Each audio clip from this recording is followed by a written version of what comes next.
At exactly 9:42 hours, somewhere over the cold gray expanse of the Black Sea, a Russian Su-27 flanker came screaming out of the haze and locked itself just 10 feet off the wing of a lumbering American patrol plane.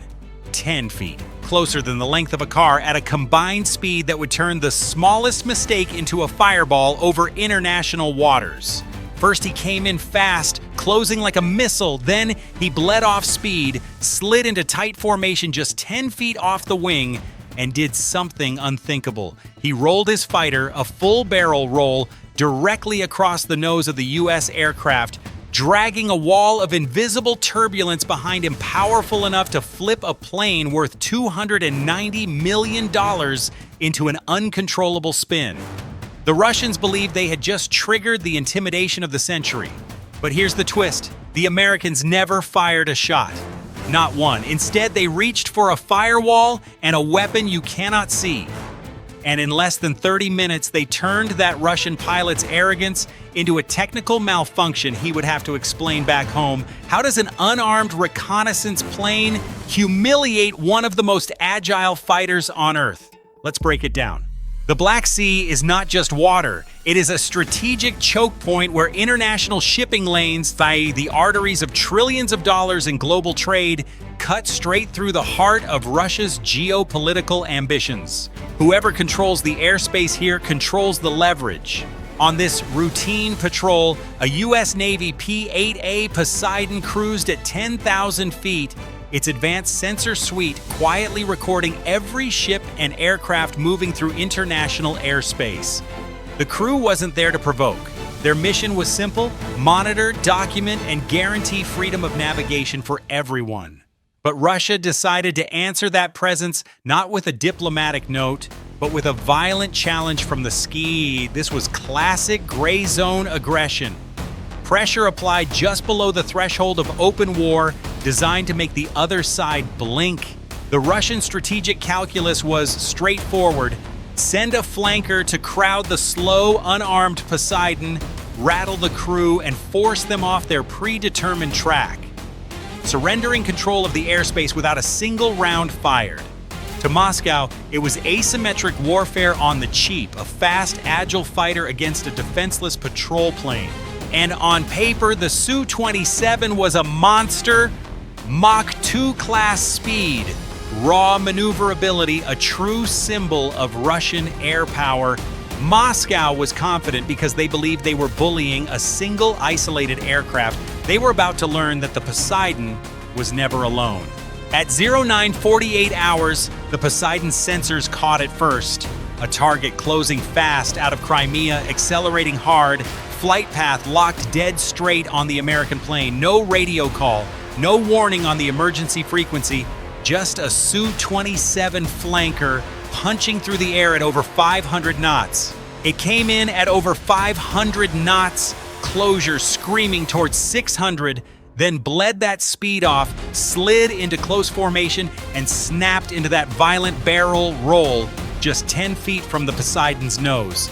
The flanker's fuselage swept within 25 feet of the American aircraft, throwing off a vortex of wake turbulence strong enough to destabilize the larger, less agile plane and tip it toward an uncontrolled spin. The next intercept point was 30 seconds away. Through the infrared sight, the American pilot watched the flanker dance, and his heart rate never moved. Thousands of training hours exist precisely for moments like this, to stay ice cold while an undisciplined opponent tries to provoke you into a mistake. Russia's opening move was crude electronic concealment, basic jamming meant to smear the Su-27's true track, betting the Americans would panic and break formation. It was their first mistake. They thought they were facing one plane. They were wrong. High above, an E-3 Sentry AWACS was already linked to the Poseidon over a secure data link. Its radar can track threats out past 250 miles, and in an instant, both platforms fused into a single, unified picture of the sky. This is the heart of network-centric warfare, a system of systems where many sensors think as one brain. The flanker's exact position and projected path were nailed down while it was still 50 nautical miles out. Russia's element of surprise vanished before it ever existed. Calm and deliberate, the American crew tasked the Poseidon's high-resolution camera to record everything, turning a fleeting provocation into permanent, irrefutable evidence. While Russia played hide-and-seek with 20th-century radar concepts, the US Navy operated inside an unbreakable web of data, predicting, analyzing, and answering every move before it was even finished. Put yourself in that cockpit for a second. If you were the American commander, would you A, hold your track and dare him to keep going, or B, break away to avoid a collision? Comment below with A or B. At 10:11 hours, the situation went from bad to catastrophic. The lone flanker had never been alone either. On the AWACS screen, 2 more contacts lit up. Su-30s, the more advanced variant, screaming off the runway at Sevastopol at Mach 2 class speed. Their intent was obvious: use numbers and velocity to box the Poseidon into a trap, a saturation kill box with no exit. But that very tactic exposed a fatal Russian weakness. Their fighters fly on dated radar and cannot share a unified picture with one another. Each pilot fights alone. 3 aircraft, yes, but 3 separate guns, never one coordinated formation.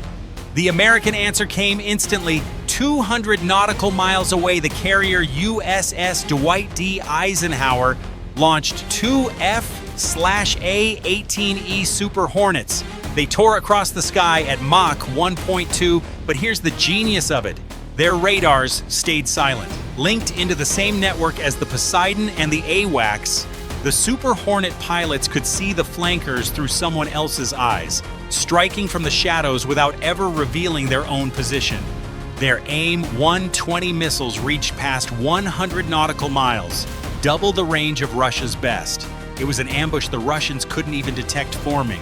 And then the threat went underwater. Beneath the dogfight, the Poseidon's sonar locked onto a Russian Kilo-class submarine, the so-called black hole of the deep. But the Kilo carries a fatal flaw. To recharge the batteries it needs for silent running, it must run noisy diesel engines and creep up to snorkel depth, gulping air through a mast that broadcasts its position like a beacon. An MH-60R Seahawk lifted off a nearby Arleigh Burke destroyer and dropped a ring of sono buoys, small floating sonar pods barely 3 feet long that knit an inescapable acoustic net around the sub. The trick was the thermocline, the invisible layer where ocean temperature drops sharply and bends sound sideways, the exact seam a Kilo captain dives beneath to disappear. But the Seahawks' sonobuoys don't listen alone. They work as a multi-static sonar field. One buoy pings while the rest listen from every angle, triangulating an echo no single sensor could ever hold. The thermocline that should have been the submarine's shield became the ceiling of its cage.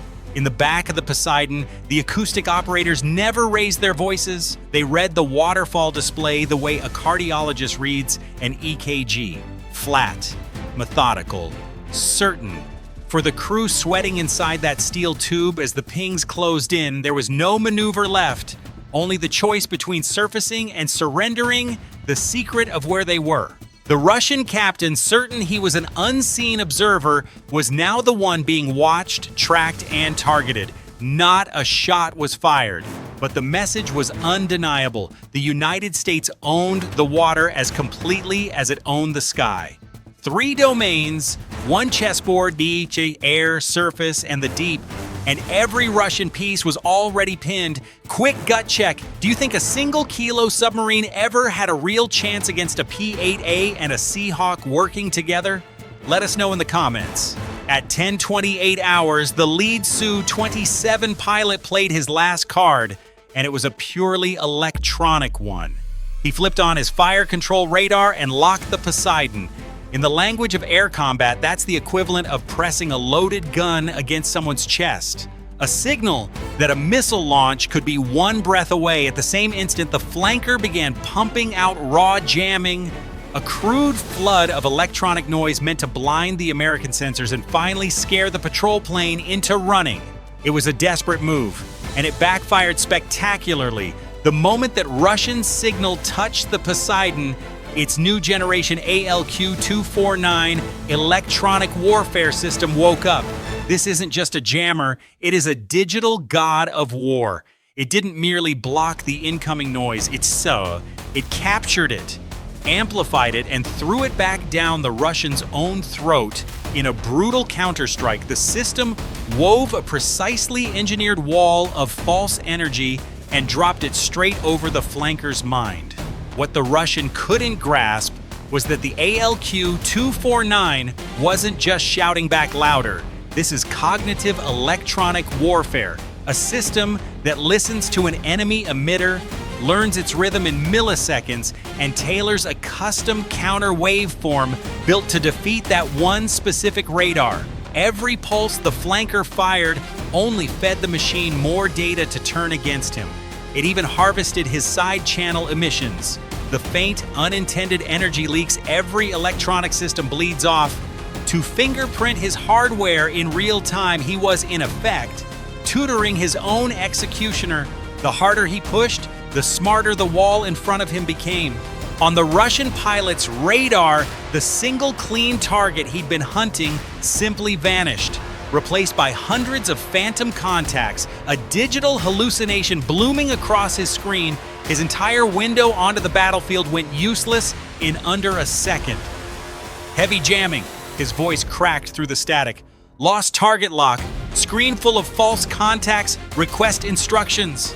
But there were no instructions coming. His radio net to the other fighters was buried under the same wall of noise, cutting him loose, blind, deaf, and utterly alone in a sky he no longer understood. Picture it, a Mach 2 fighter, fully armed, suddenly reduced to a man squinting into a snowstorm, unable to tell what was real from what the Americans wanted him to see. This is the lobotomy of modern warfare, not blowing the enemy out of the sky, but quietly cutting the wires between his weapons and his eyes until he's just a passenger, strapped to a useless machine. Unable to separate truth from mirage, the Russian pilot had no choice. He aborted. He hauled the flanker around to reset, hoping to come back for one more pass. He never got the chance because the Americans had been holding one final card the entire time, and it was about to turn over. As the Su-27 swung back around, a new contact bloomed on his cluttered radar, 50 nautical miles out, sitting in a perfect firing position. But this signature was nothing he had ever trained against. Faint, wrong, impossible. It was a B-2 Spirit stealth bomber, a contact that flickered onto his scope only because its crew chose to let him see it for a single heartbeat. It had flown in silence all the way from England and had been loitering over the Black Sea the entire time. Invisible and untouchable, that brief flash on the radar wasn't a mistake, it was a decision. Its sudden appearance wasn't an attack, it was a cold, terrifying declaration. We have owned this airspace from the very first second, and we can erase anything we choose whenever we choose. Then, from a safe distance of 80 nautical miles, an FA-18E pilot received the order and launched a single AIM-120D, but this missile carried no warhead. It wasn't a weapon, it was a sentence, punctuation written in fire. The missile streaked across the sky, its motor burning a brilliant trail, and ripped past the nose of the lead flanker at just 200 feet. Close enough for the Russian to see every detail, close enough for the sonic crack to rattle his canopy. There was no radio threat, no words at all, only the silent presence of a bomber that shouldn't exist, and a streak of flame that said everything. Withdraw now, or the next one is real. For the Russian pilot, the math changed completely. He wasn't just outranged anymore, he was sharing the sky with a stealth bomber he'd never even known was there. Pressing the attack wasn't provocation now, it was suicide. He threw the flanker into a hard turn and ran. Over the radio, he reported back to base in a tight, controlled voice, claiming his radar and fire control systems had malfunctioned. A perfect excuse, a face-saving cover for the truth that the pride of the Russian fleet had just been broken by the overwhelming technology of the West, beaten technologically, tactically, and by sheer force of will. And through all of it, not one American voice ever rose above a routine brief. The Poseidon crew called contacts in the same flat cadence they'd use on a training run. The B-2 aviators, sitting deep inside hostile airspace, simply held station and said nothing. That was the real weapon. Not the missile, not the bomber, but the iron discipline of people who had rehearsed this exact nightmare 1,000 times and felt their pulse stay level while a Mach 2 fighter screamed past their wingtip. The Russian flew on raw adrenaline and wounded pride. The Americans flew on procedure. In a contest decided by tenths of a second, procedure wins every time. The Super Hornets didn't even chase. They calmly formed a protective ring around the Poseidon and flew a few more unhurried laps, eyes locked on the radar until the Russian contacts shrank to dots and then to nothing. The losses tell the whole story. On the American side, 0, not a shell spent, not a scratch on the airframe, not a single nerve lost. On the Russian side, 3 fighters and a submarine committed, exposed, and sent home empty-handed, and 1 pilot forced to invent a malfunction to explain his retreat. Moscow later called the encounter a routine training exercise. The Pentagon answered by releasing the high-resolution video and radar data, turning a private military humiliation into a public lesson for the entire world. The strategic takeaway is brutally simple. In modern war, the side that wins is not the one with the fastest jet, but the one whose sensors think as a single brain. Brute aggression collapsed the instant it met a networked, disciplined adversary. So here's the question. When raw courage meets superior technology, does bravery even matter anymore? Drop your answer in the comments. If this breakdown gripped you, smash that like button, subscribe, and hit the notification bell so you never miss the next deck. This is a dramatized analysis based on real-world systems and recurring incidents. Specific events depicted are fictionalized. The sensors are hot, the board is set. Stay sharp, keep your eyes on the horizon, Chi, and we'll see you on the next deck.